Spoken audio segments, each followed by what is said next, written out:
Welcome, everybody, to the Blue Demon Room podcast. DePaul Athletics is so excited to bring you stories of student athletes, coaches, and alumni.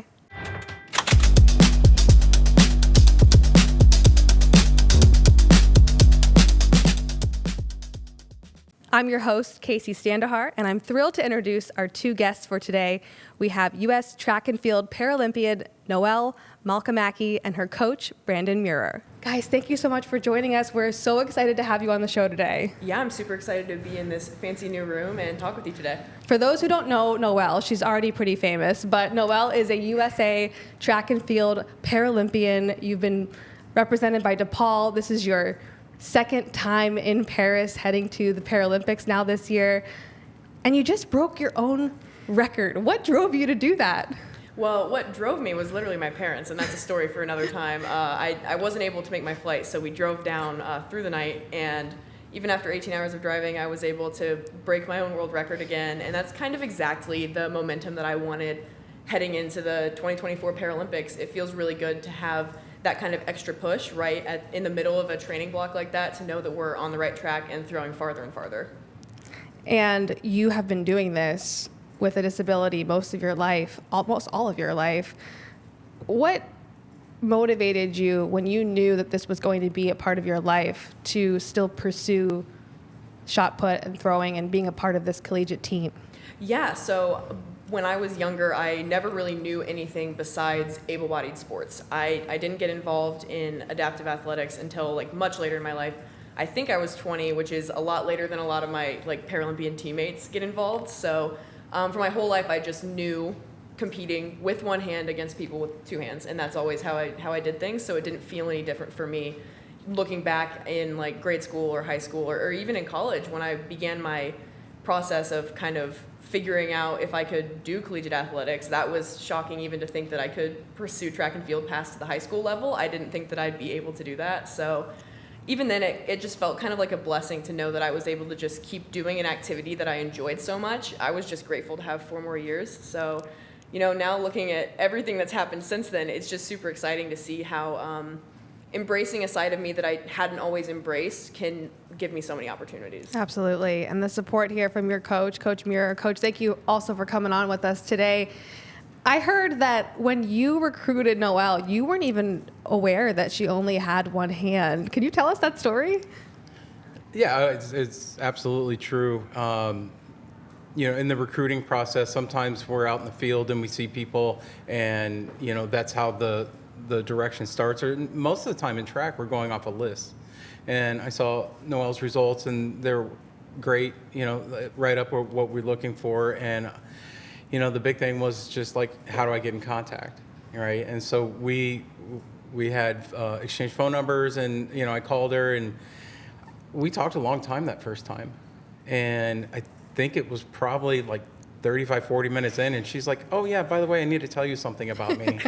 Oh, by the way. She told me the rest of the story, and it really, by that time, and I don't think it would have mattered anyway, but by that time I'm like, no, you're absolutely a person I want to coach.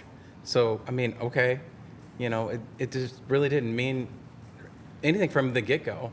And you're smiling. I love that. You guys have such a great coach and athlete relationship. What was it about her that made you say, yeah, I absolutely want to coach you? Well, on those recruiting calls, you're really gauging the person, and her answers have always been, and they've always serviced her well, just because she's so genuine, and her vibrance and her energy comes out just from the get-go.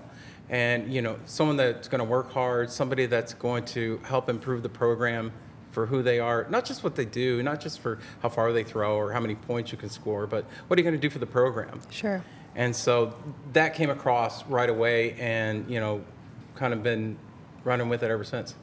Yeah, I feel like from the very beginning, the thing that drew me to DePaul, I may have said this before, is I came to DePaul for Coach Murer, because from the minute we started having these phone calls, I was so excited that DePaul wanted to recruit me, but then you talk to this coach who cares more than just about the numbers, and he cares about you as a person and what's going to be best for you.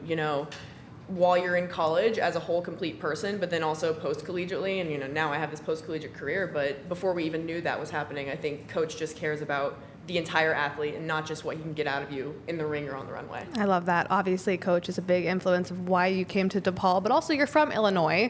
So was that an influence as well as staying close to home? Was that important to you? Absolutely, yeah. I'm a big family girl, so 3.5 hours seemed about like the farthest I would get from my family.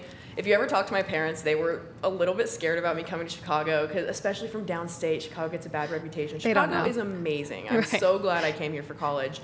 It was the perfect distance from home without being too far. I can still drive home on the weekends and get some good family time in. Love that. And speaking of Chicago, you posted from Lollapalooza this year, just a couple weeks ago. Who was your favorite artist to go see? Well, I went to Lollapalooza to see Megan Thee Stallion. That's the only reason I went. I got on like a wait list for the Thursday pass because my sister said that Megan was on the lineup now. So I said, okay, I'll try this out. Not my usual scene, but I'm so glad I went. It was super fun and kind of out of my comfort zone. And Megan Thee Stallion was amazing. So. Love that. And you have a pretty active TikTok account as well. What do you think is special about having that platform, being able to share that with other student athletes and Paralympians and even Olympians at this point?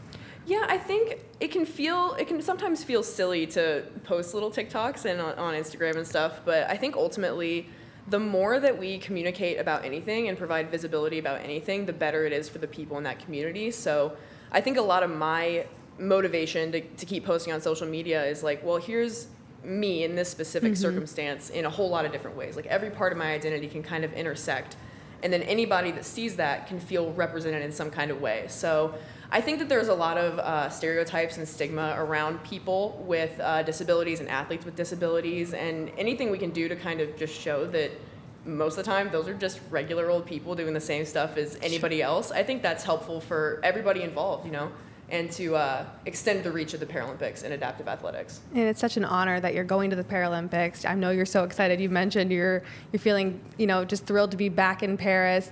Are you going to do any fun content ideas while you're in Paris for the TikTok? Yeah, I've got a few ideas planned. I can't give away everything, but I'm really excited to have my family there and get them involved in some content too, because this will be the first time they've gotten to come with me to an international competition, and that feels really, really special to me, and I'm most looking forward to that. And you're back because you were there for the World Championships. So what about being in that familiar place across the pond will help you prepare for the Paralympics? Yeah, I think it's really important to me that I've had a couple experiences with international competitions before now. They are like nothing you've ever experienced until you've experienced one. I think you can go to tons and tons of track meets in the United States, and until you've like flown across the country into a different country to do a track meet, you don't know what that's going to feel like. The moment is really big, and it takes a lot of trial and error to know what works as far as mentality for a big meet like that, and the energy is just different. It feels like there's more riding on it. So having had that experience before and having figured out what works and what doesn't, I feel more equipped than I would have if this were my first international competition. That's awesome. And now for those that don't know, the reason you have a missing part of your arm and hand is because you were born with amniotic band syndrome. So can you just explain that to folks at home who might not know what that is, and explain what your childhood was like, kind of growing up, realizing who you were and that disability that you had? Yeah, for sure. So I was born with amniotic band syndrome, like you said. So when you're in the womb, there are bands that can get wrapped around different parts of your body. So to me, I think it's interesting that I only had those bands wrapped around my fingers, because you can lose like a lot more of your arm than I did. I have a pretty long arm actually for someone with amniotic band syndrome or a limb deficiency. So the blood flow just gets cut off to a certain part of the body, and then you're born without that part of your body. So that was my story before I was born. And throughout my life, my parents really raised me as they would raise someone with two hands, and I think that's really made a big difference for me, because they just encouraged me to do everything that I could. And there was never anything that they said, well, I don't know if you're gonna be able to do that with just one hand. It was just like, okay, well, we'll figure out how you can do this with one hand. And so that led me to try pretty much every sport under the sun. I played soccer for a long time, and that feels like the obvious choice, right? You don't need two hands to play soccer. Right.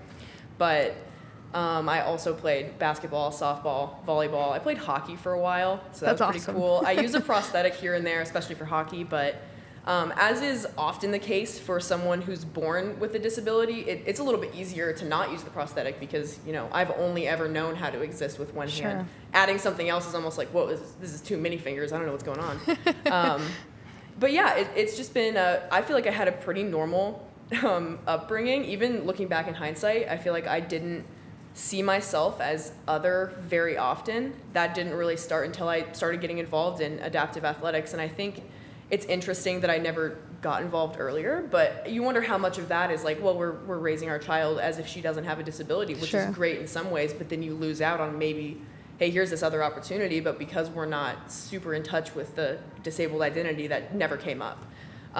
So pros and cons to everything, but once I began my journey with adaptive athletics and getting involved, one of the first things I noticed was that, like, internally there was a lot of work that needed done with how I identify and if I am, if I've come to terms with having a disability fully. And it's interesting that at the age of 20 and having lived for 20 years with one hand, you're like suddenly having this realization that, oh my gosh, like I do have a disability and there's this part of me that's never been explored before. So it's really interesting that as we got more information about how to do adaptive athletics, it was also more information about how I felt about having a disability and what that means to me and how I want that to come across to other people. And it's been a great journey of kind of self-discovery. I love that. And it seems like I've heard you say in interviews that you feel like after 9 seasons, your journey is just beginning. So with that realization and being able to say that, what excites you most about the future? Yeah, I'm really excited to have just started looking into this new side of athletics. Honestly, I've played sports my whole life and nothing compares to adaptive athletics in my opinion. And maybe it's just because I'm so new to it, but the people that I've met and the experiences that I've been able to have just by being involved in like the Paralympic movement is super exciting. But also it's really cool to have this opportunity to kind of push myself. Being in the classification that I'm in and in the position that I'm in as the world record holder, there's a lot of like self-motivation that comes from that. You want to push that distance for you and to improve the record. And that's different than pushing the distance to kind of move up to the bronze or silver or gold medal position. So I feel like I'm learning more about myself as an athlete just without the adaptive in front of it than I ever have before, just because of all of the new opportunities that it presents for me. That's great. And you were nominated recently for Big East Woman of the Year. What did that tell you about yourself? That was one of the more shocking things that's happened to me in the last year, actually. I was at home when I got an email you have to do like a personal statement and stuff, and I was just so shocked to have received the nomination in the first place. It was really an honor, and it was so cool to see how the DePaul community sees me, and yeah, just to have that opportunity was really touching. It meant a lot to me to kind of see, almost from an outside perspective, what the community thinks of what I'm able to do, and that was pretty motivating. It just felt great. Yeah, that's awesome. I bet. You've talked about your anxiety in interviews when it comes to competition, and I would love to know what you're working on with Coach to kind of manage that anxiety as you prepare for the games. Yeah, a lot of stuff. We've talked a lot this summer about we're doing a lot of fine tuning of the physical tech of the throw, but I think we're almost doing more mental work than that. I mean, you've had some great ideas. I'm not going to take credit for the Wednesday mock meet. Right. You can go ahead and talk Yeah, on that. Coach, I'd love to hear what that is, if you're willing to share. Yeah, we literally we had a coffee session yesterday after practice, and we were talking about how really the prep leading up to the games is more mental than physical. I mean, the support staff here does such a good job with Noelle and all of her training.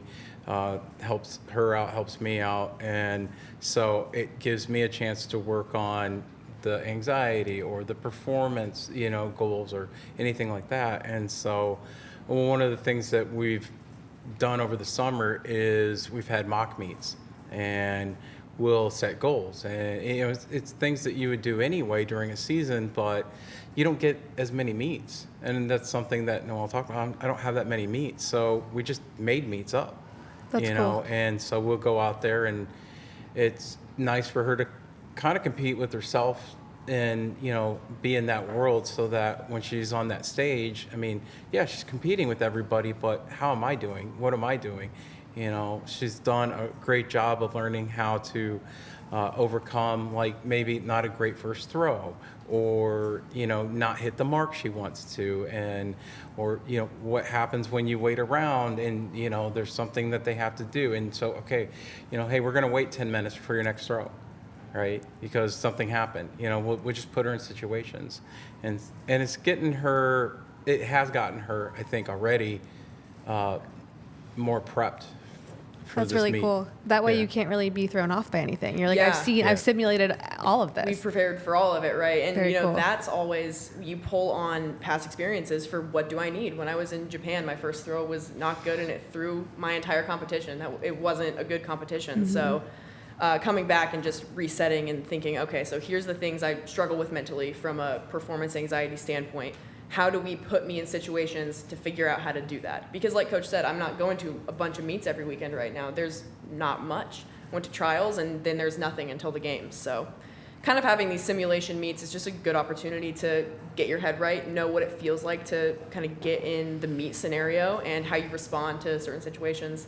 I also work with a therapist. I go to therapy probably on average 3 times a month.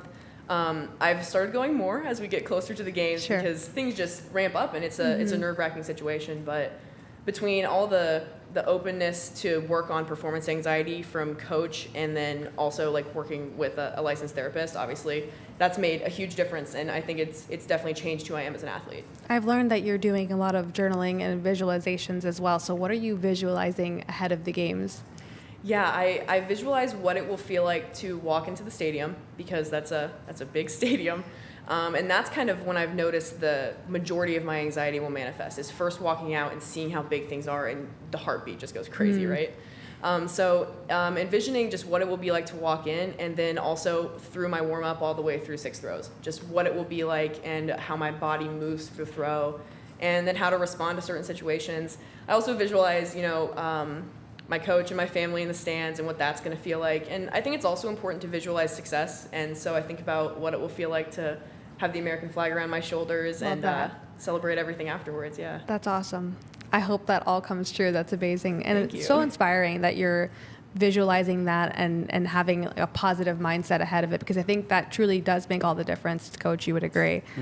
And Coach, you've had a lot of success as well, developing athletes, winning Big East titles. What is your process of training athletes at this level? Well, it's an interesting question because every individual is so different, right? I would say the overall process is getting to know the individuals, being able to service the group and the individuals is one of the main things that kind of is a seesaw back and forth, right? And Noelle can tell you, it's like there are weeks where she would get more attention. There's weeks where you get less. I mean, I have somewhere between 10 and 14 athletes that I deal with. A lot of it starts in recruiting. You get the kids who pick the right parents, they got the right genetics, right? And then you get the kids that have that really solid work ethic, and they'll do anything that you ask them to, and then turn around and be able to talk to you about it and ask you questions and give you suggestions and be like an active part of their career. And so the process is less about me like doing all the nuts and bolts, and more about trying to bring the athlete into understanding that this is their career. This is up to them to rise to the next level, right? I don't scream, I don't yell, it's just not my personality type.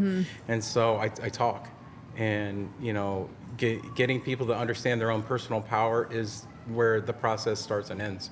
I love that. At what point when you were training Noelle were you like, this girl has what it takes to go to the Paralympics?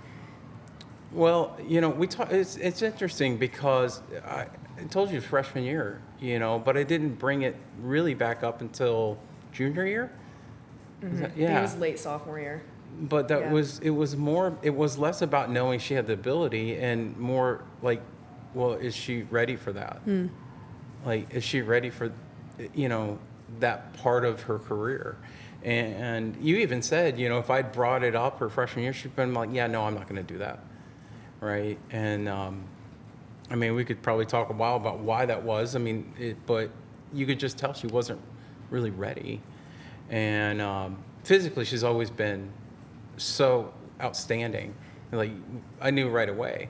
But Noelle came here as a discus thrower, primarily. I did, yeah. That's crazy to look back on. The transition didn't happen until after we kind of got involved in the Paralympics. But Coach is spot on that, like I was saying before, there's so much identity wrapped up in this, at least for me, that if the opportunity had presented itself too early before I was really comfortable with who I was as a disabled individual, let alone disabled athlete, I think I would have probably just shut it down. Yeah. Wow. Well, even to the point where when we did start talking about it, it wasn't this verbatim, but it was almost like, why would I do that? Like, it just didn't cross her mind. It was like to your point earlier, it's like, oh wait, I am disabled, or Right. I have a disability, that's never been part of your personality. I think there's something too to truly being ready for a job or a position or an event like this and waiting until you are ready and not doing it before your heart, mind, body is truly in it. So that's really cool. Yeah, I think the timing was about as perfect as it could be. I'm happy with how things shake out, even if I can look back and think, oh, how many medals would I have if I started earlier? It doesn't matter, because this is the perfect timing for everything. I love that. Throwing is such a singular sport, too. It's not like a basketball game where you have a team. Yes, you have coach there with you, but what are you doing with the time in between and before? Is it that visualization and moments where you're just kind of sticking with just your own thoughts? Yeah, it depends on the day. It depends on if I've got things under control or not. But this is where it becomes such a game of mental strength. Is like those moments between throws are challenging. So for me, for a long time, especially during my college career, I would take the time in between rounds and think about, what's wrong with my throw? How do I diagnose this XYZ problem that I'm not hitting this position right or this position right? And like you can tell even just by having the conversation, like that's not productive for a good next throw. So unlearning all that has been kind of challenging, because it's like that problem solver part of your brain comes out and you're like, how can I improve this next throw? But really that's what practice is for. So it's the moments in between rounds at a meet where you need to be thinking about, I trust my training, using grounding techniques. This is all very new stuff for me that I'm trying to implement in the mock meets, because it has been so much work has been done for me with this stuff over the summer. But yeah, trusting your training, visualizing success for sure. And then coach always gives me a cue over the summer about throwing with your head versus throwing with your heart. Sometimes you have to get out of your head and just get into the heart and the intention of the throw. And, at the end of the day, everyone gets involved in a sport because they enjoy it. So bringing the joy back in those in-between moments can be helpful, and just trying to have fun with it. That's great. And you do have the support from your husband. You have been married. So is it difficult to be traveling a lot and being away from him, or is he going to join you? What's that like? Yes, it's difficult. Oh my gosh. Yeah, when I left for Japan this summer, that was like, I don't know what it was, but he dropped me off at the airport and I was like, you have to leave. Like, you keep saying goodbye multiple times because we're Midwesterners, so that's how it is.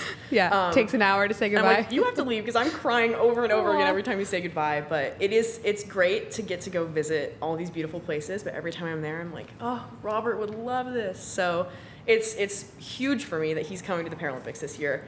I can't think of anyone else that I would rather have with me on like this kind of the biggest moment of my athletic career ever, but also just to like explore a new city and get to have a new experience together. Yeah, it's going to be really exciting. That's so awesome. And Paris is the city of love.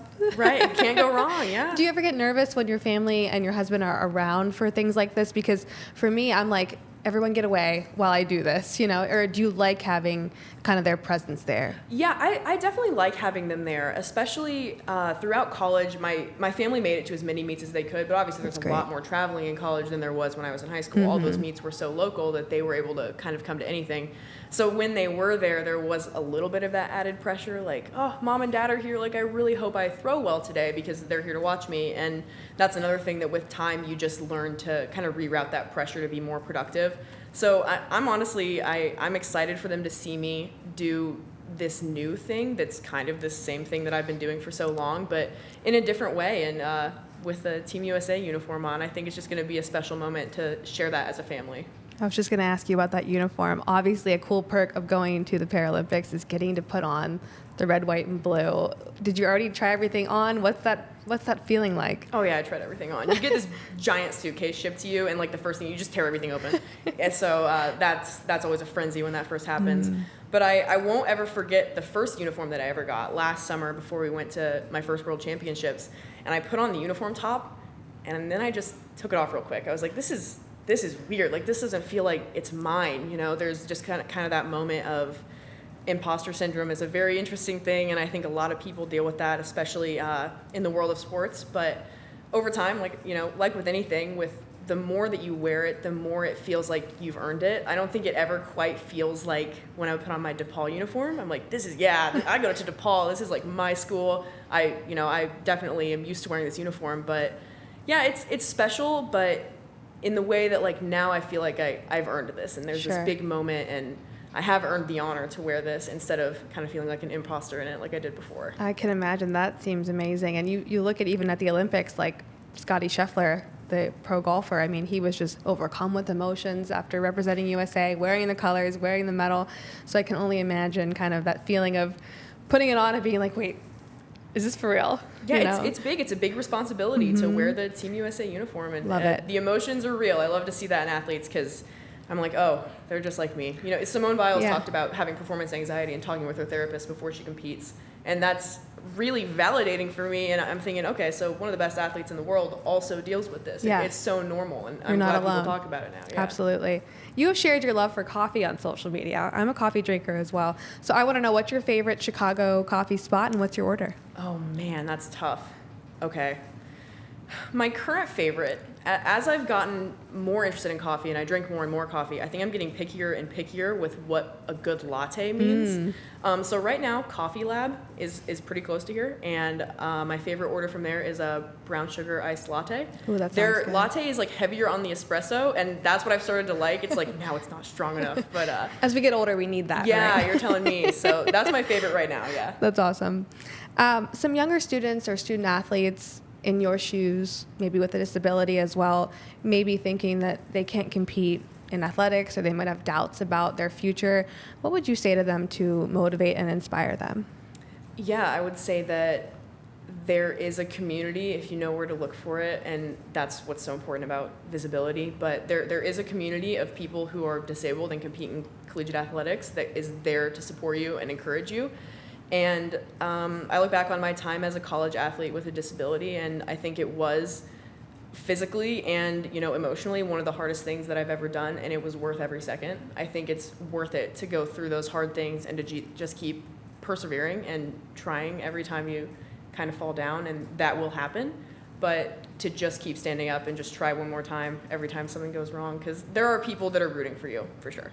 That's so inspiring. And where can students, fans support you guys coming up for the Paralympics? How can we watch? Yeah, it will be on Peacock as far as I know, so that's great. I know it was super easy to watch all the Olympic events Right. this year. I loved it, just like clicking from thing to thing. It's my understanding it will be the same for the Paralympics, so a lot of the same events that you know and love from the Olympics will be going on in just a few short weeks now, which is super exciting. So everything you loved about the Olympics is there in the Paralympics too. So Awesome. Coach Murer, what are you most excited about when you head to Paris?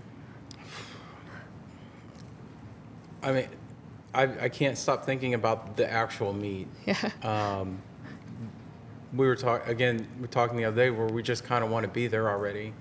I had the opportunity to be with Noelle last year at Worlds, and so we kind of walked around Paris a little bit, and we were thinking how surreal it was that here we are halfway across the world just kind of strolling around Paris. So I'm actually really looking forward to meeting her teammates, and kind of expanding into that world and making sure that I can support not only Noelle, but everybody on Team USA.